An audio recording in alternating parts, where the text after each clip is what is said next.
Tantor Audio, a division of Recorded Books, presents The Infinite Glade by James Dashner, narrated by Mark Deakins.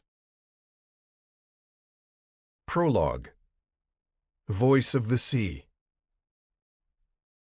Annie Kletter steered her battered ship through a harsh and unforgiving ocean.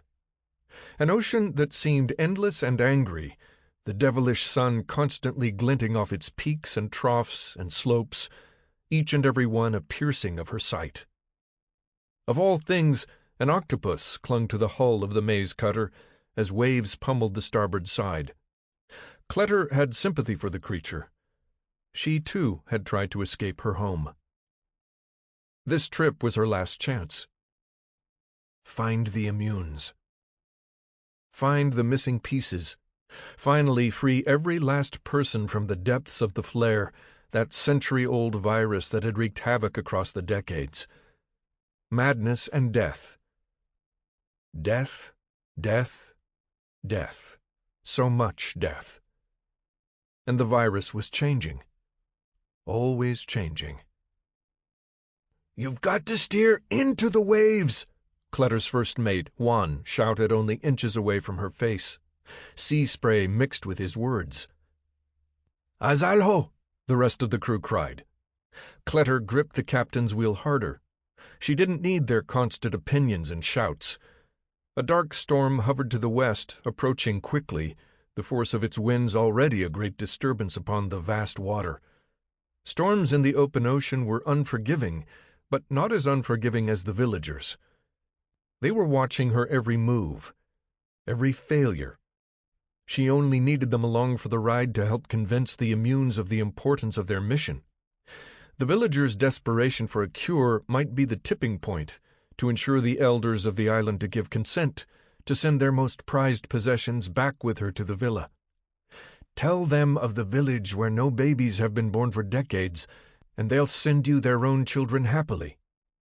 What an easy thing to say, to speculate, to sound philosophical.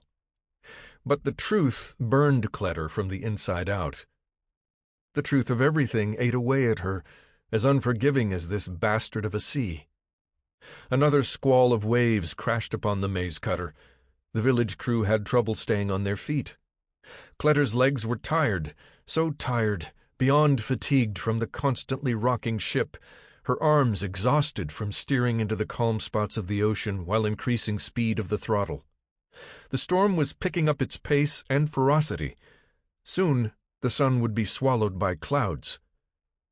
Yes, she steered the ship. The captain. But she wasn't the one in control. She never had been, and she knew it very well. No use running from the storm anymore.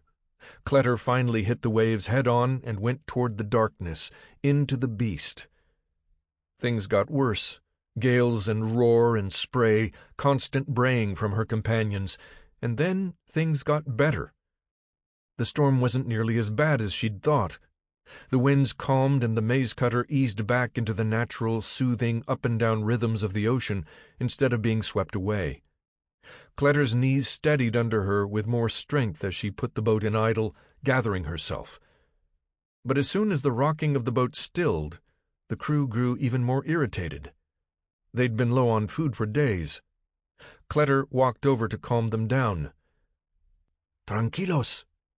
"You keep saying that, but the days go by and we're not seeing any island," a woman named Edita said.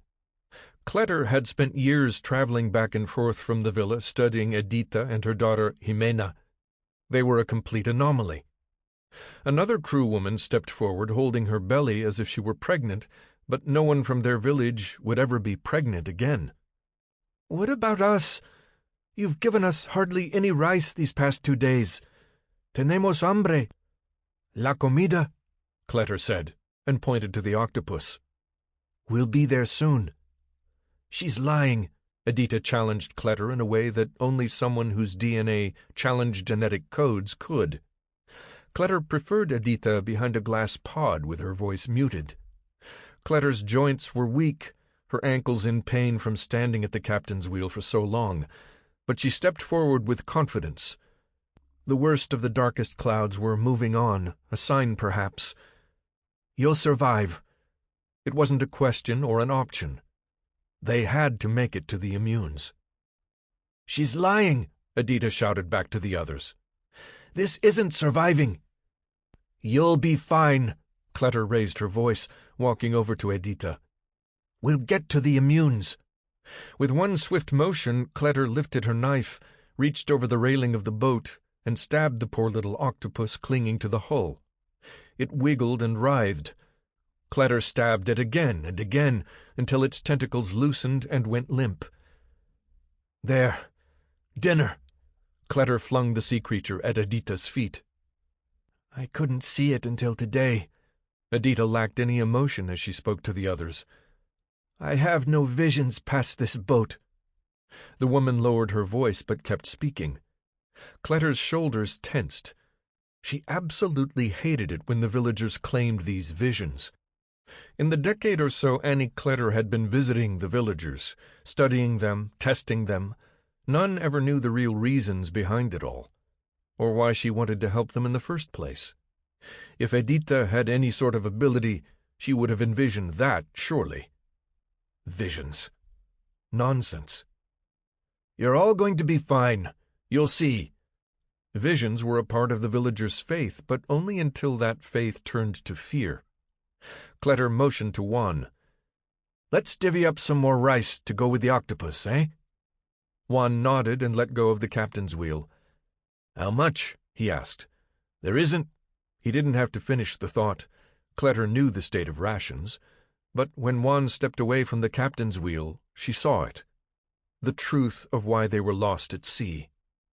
The unmanned wheel pulled to the left. Cletter stared at the salt-encrusted circle of metal, moving ever so slightly on its own. Juan gave the captain a questioning look. Maybe food wasn't their biggest problem anymore. Panic filled every weakness in Annie Cletter's body to fuel her. She ran down the stairs to the lower deck and pulled the captain's log out of her pocket. She flipped to the page with the island's coordinates, double-checked her calculations. She knew it. They should have reached the immunes days, maybe weeks ago. The wheel had a pull, probably from a damaged rudder. There was no way to calculate how many nautical miles they'd drifted, no way to course-correct. Hell's bells! Cletter slammed the captain's log shut. The crew couldn't survive much longer without food on the boat, and this news just might topple them over the edge. They were already turning against her, and she had no idea how to get back on course. Someone had once told her that desperate times make for desperate measures. She did the only thing she could think of, her instincts telling her that the desperate time had come. Now. She peeled back a board in the crawl space under the steps. A gun. Her secret gun. She grabbed the weapon and slid it into her back pocket, filled her front pockets with additional ammunition, then threw a now useless captain's log into the hidey spot. She snapped the board back into place. The cabin above shook from the pounding of feet on the deck. Her instincts had been spot on. They were coming for her. Time for desperate measures. Part 1. Wicked is good. There are things I remember. Good things. Even inside the bad, embedded this whole time. Good. Brilliant. Spots of brightness. But I can only see them looking back. Maybe there is some good in this too. All this riding of hard, brutal times. Somewhere in the bad, there is always the good. The Book of Newt. Chapter 1. Fire and Fuel. 1. Isaac. Brutal, trying to keep up with Ximena. Hot and muggy, too. As they hiked the tree-lined path leading away from the villa, Isaac imagined it must be even harder for old man Frypan and Jackie, who still looked pale from her run-in with Lil Newt. Isaac tripped over tiny rocks, ridiculous and embarrassing, but his feet couldn't keep up with his brain. Nothing made sense. They walked farther and farther from the villa, leaving poor Miss Cowan behind, and Isaac didn't have a clue where they were going. He looked at Frypan and Jackie before asking Ximena again, "Hey, slow down. What did you mean about the Godhead being its own disease?" Despite his exhaustion as they headed north, he'd walk 1,000 more days if it meant finding Sadina and the others safe. He needed her and everyone else to be safe with the Godhead. He needed that, and there was nothing else to think or say. "You want me to spell it out for you?" Ximena turned around, her hand on her knife. "They're not good people, Isaac." She came to a full stop, and Isaac, Jackie, and Frypan finally had a chance to catch their breath. "The Godhead will do anything in their power to stay in power." Her eyes cut through to Isaac's core. Fire filled his belly, and he imagined the inside of his body as a forge. Heat and flame. She continued, "The Godhead isn't a cure, and they have no cure. I told you what happened to my village. It'll be completely wiped off the map in 25 years. Your island, too." "BS," Jackie said between a couple of heavy breaths. "How could you say that? Our island is safe, in the middle of nowhere, and plenty of people to defend it anyway." She turned to Frypan, who placed a well-worn, comforting arm around her shoulders. "Safest safe haven there is," the former Glader assured her. Isaac wanted to protest, but as the heat traveled up his throat he wasn't sure what to say. He wanted to agree with Jackie, insist that it was impossible for anyone to get hurt back home, but he also used to think the same of anyone ever finding their island. The impossible kept changing, and it made Isaac unsure what to believe. "It'll be okay, Jackie," was all he could get out. Isaac didn't have a family back on the island to miss him, but Jackie did.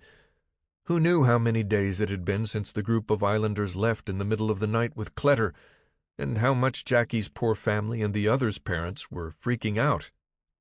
Everyone back home is safe, and they always will be.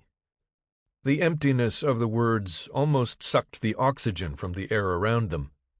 He imagined how those back on the island were reacting to the missing kids, and how the island as a whole was coping with some of their senators being gone too.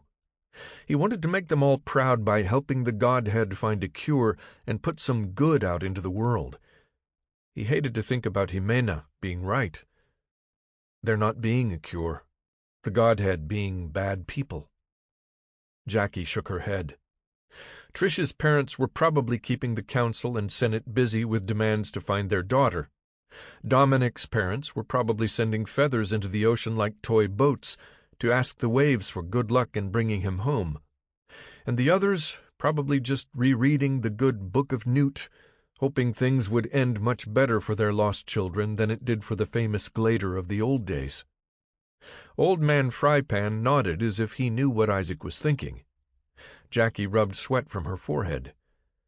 "Kletter told us that when we got to the Godhead, we'd—" Isaac touched her shoulder. "I know she did. Don't stress. We'll find the Godhead and the others." Ximena laughed, firing up his inner forge even hotter. "What's so funny?" He squinted at Ximena as she stood in front of the setting sun. An outline of soft light surrounded her. "She thinks we're stupid, Isaac," Jackie said. "Just ignore her." Ximena huffed. "The Godhead isn't going to help you." She picked up a rock and pitched it to the side with a grunt, sending the thing all the way over the broken cliff. She mumbled something Isaac couldn't understand. "Huh?" he asked. "The villas, the Godhead. It all has to burn to the ground."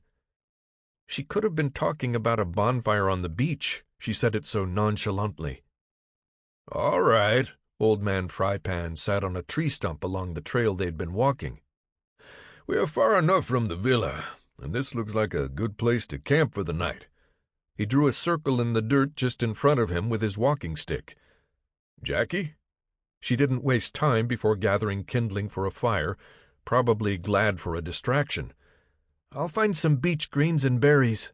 She completely ignored Ximena. Ximena definitely noticed. "I'm not saying this to hurt you. I'm just telling you the truth. The Godhead is a big lie they tell themselves and others." But it was clear that everyone had chosen to ignore her negativity for now. Jackie dropped a pile of sticks, and Isaac started sparking them. "No, wait!" Ximena waved her hands over Isaac and Jackie. "A fire will only bring trouble." "We've fires every night, no trouble." Isaac blew softly on the kindling to spark a bigger flame. The sticks cracked as they shared the blossoming fire. "That's the best sound I've heard all day," Frypan said. Isaac certainly knew what he meant. There were nights back on the island, after Isaac's mom and dad had died, that he clung to the last glowing remnants of a fire.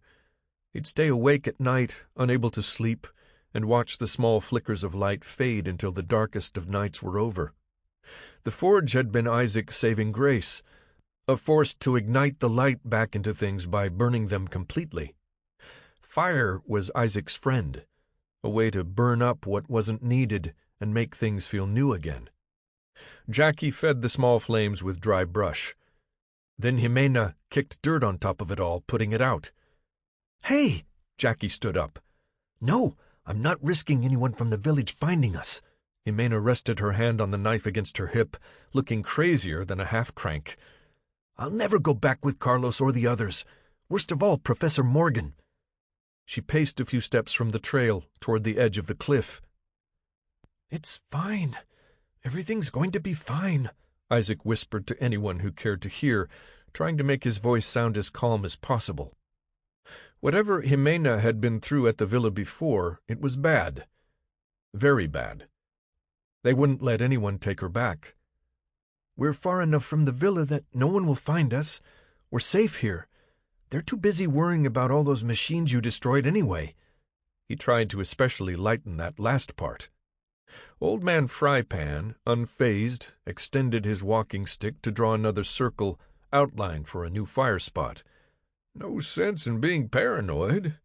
We're here together, and they'd have to take all of us if they take you." Jackie didn't waste any time moving the best pieces of wood to the new circle.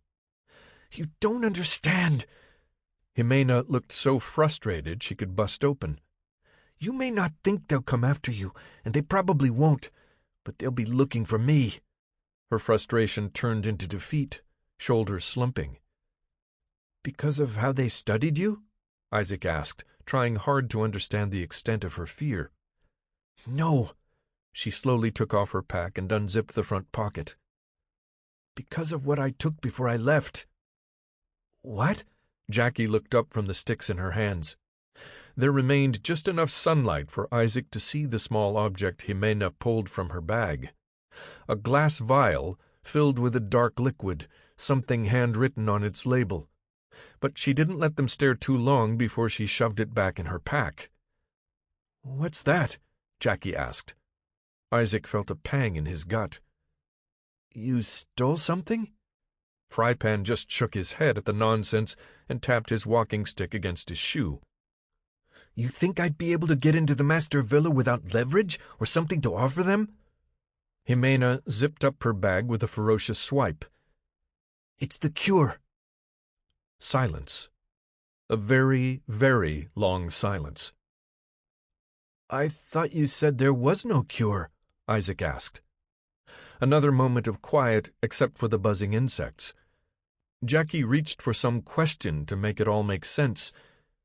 "If that's the cure, then why is Cowan still in a coma?" Ximena repositioned the bag on her back. "You really don't get it, do you?" She looked directly at Frypan, but apparently he didn't get it either. "I shouldn't have shown you." She walked back toward the edge of the cliff. "Just tell us more, so we can understand." Isaac walked on Ximena's heels. "Because Cowan doesn't have the flare.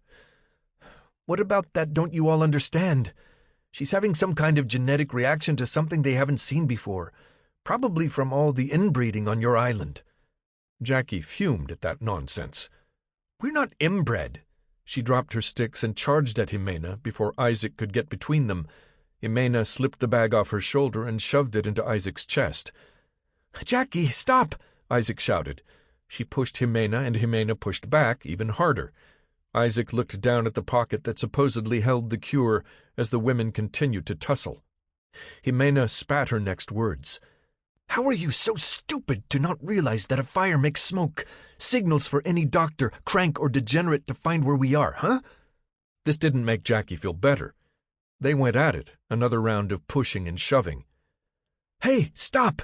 Stop it!" Isaac cradled the bag with one arm while he put the other in between the two. He'd only seen Jackie fight one person before this, a half-crank that ended up dead. He didn't want to wait and see what she might do to Ximena. Frypan sat and spoke calmly as he watched on. Let them get it all out, Isaac. It's like runners fighting in the glade. They just need to be heard. They need to vent. Who Ximena is truly mad at isn't Jackie anyhow." "None of this makes sense." Jackie took a step back from Ximena, but her voice got louder. "There's no cure, but you have the cure?" She threw her arms into the air. "Which is it?" Ximena shook her head. "Just because they call it a cure doesn't mean it actually is one." She grabbed her bag from Isaac, her eyes accusatory, as if she wasn't the one who just shoved it into his chest. The more time he spent with this girl, the less he understood her. But he wanted to, for all their sakes. The cure is what brought the maze cutter to the islanders and wreaked havoc and mayhem on their lives ever since. Maybe what the cure meant wasn't the same as they assumed from Kletter. That woman didn't exactly expound on what to expect from the cure or the Godhead. "I believe you," Isaac said softly. Ximena looked at him, eyebrows raised. "You do?" He nodded. "If this isn't a cure for us, maybe it's a cure for the Godhead and their people. I don't know. But what's in this vial is obviously more important than life to them, and Professor Morgan would crawl on her hands and knees to get it back. I do know that." Jackie scoffed and turned away from him, for some reason reminding him of Sadina whenever he'd take Trish's side. But he didn't want to pick sides in all this. He just wanted to be honest and get honesty back. "Come on, Jackie." Isaac needed her to know that he understood her too. He wanted peace more than anything right then. "Isaac," Jackie said, but kept her back turned to the group. He walked up to her and braced himself for anger or tears, but Jackie's face didn't show any emotion. It was completely blank. "What?" Isaac asked. "What's wrong?" But no words came in reply. She only pointed northeast. Isaac looked, then squinted. Just above the tree line floated puffs and whirls of faint smoke, trailing higher and higher into the sky. Someone else, not very far from them at all, had started their own fire for the night. 2. Alexandra. The smell of burnt flesh rose into the Alaskan air along with the ashes of St. Petersburg. Madness. Death.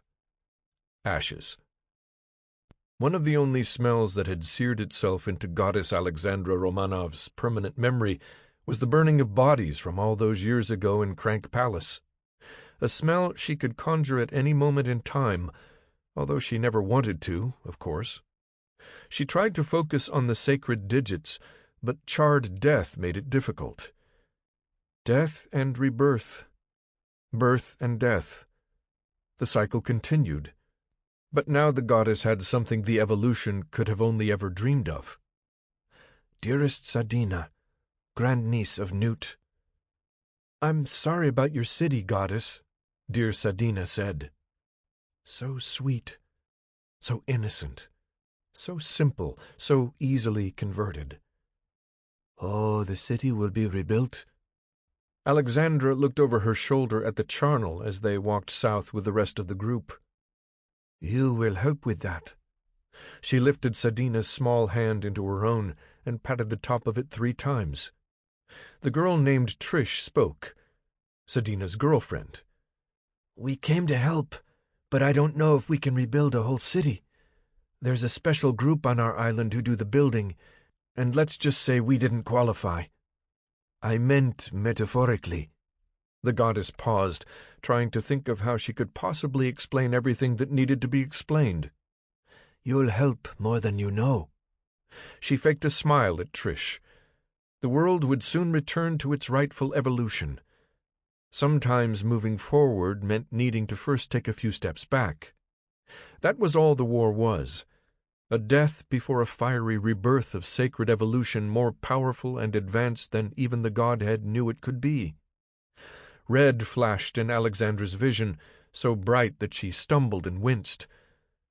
"Goddess?" the boy without a weapon asked. "Do you need to stop for a minute?" The others turned around. Sadina grabbed Alexandra's arm, helping her balance. "Thank you," Alexandra said as she looked at Sadina, but a red static covered the girl. Alexandra pinched the bridge of her nose hard. "I think I'm just a little dizzy from everything." "We can stop and give you a minute to collect yourself," the one with the orange hair said. No. On with it. We must go." Alexandra ignored their stares and continued walking. "Yes, on with it." She felt an unrecognizable sadness come over her. No war could ruin the fact that Alaska was home to the maze, and it would still be the home of the cure. Her vision of evolution would continue because it must. "Are we sure we put down the anchor when we landed?" the older woman asked. "I think it might have floated away." Alexandra didn't care much for the one they called Roxy. She reminded her of the withered pilgrim who'd turned on her. Although closer to Alexandra's age than the younger ones, she looked ancient. Not everyone had the Godhead's DNA. "We're close. It's right up here, around the curve of this coast." The boy with the gun spoke. He wore the same uniform as the soldiers who'd shot arrows at Flint, the ones who'd killed her precious servant. "We're not going to miss it." Alexandra couldn't rid herself of the scenes of horror from her mind and the taste of crumbling buildings from her throat.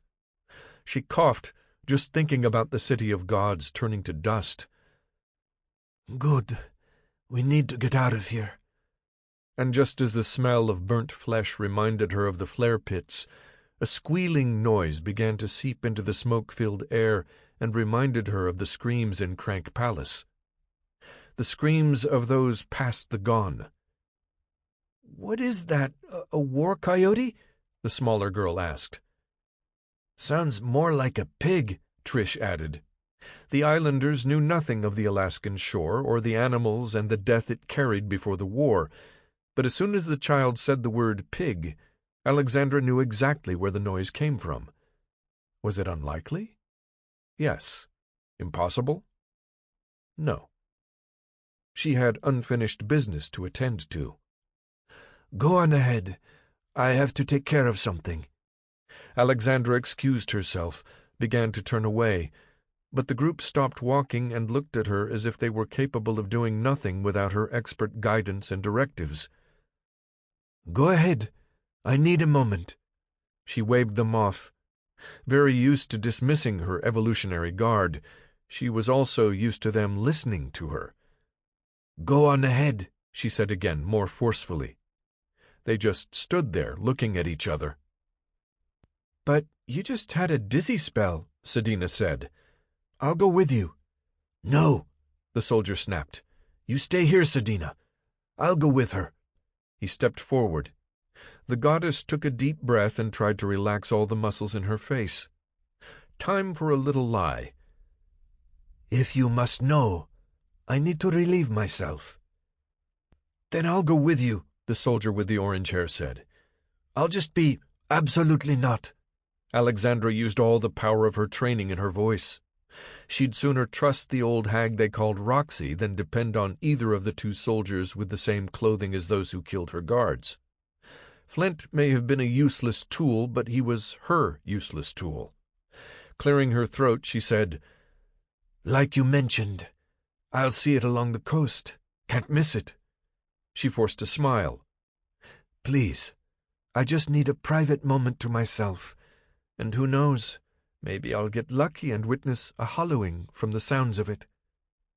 "She's a grown Godhead, for crying out loud. She can handle it," Roxy nodded and shooed the children off. "We'll see you at the ship," the ancient hag waved. "Thank you." Alexandra Sample complete. Ready to continue?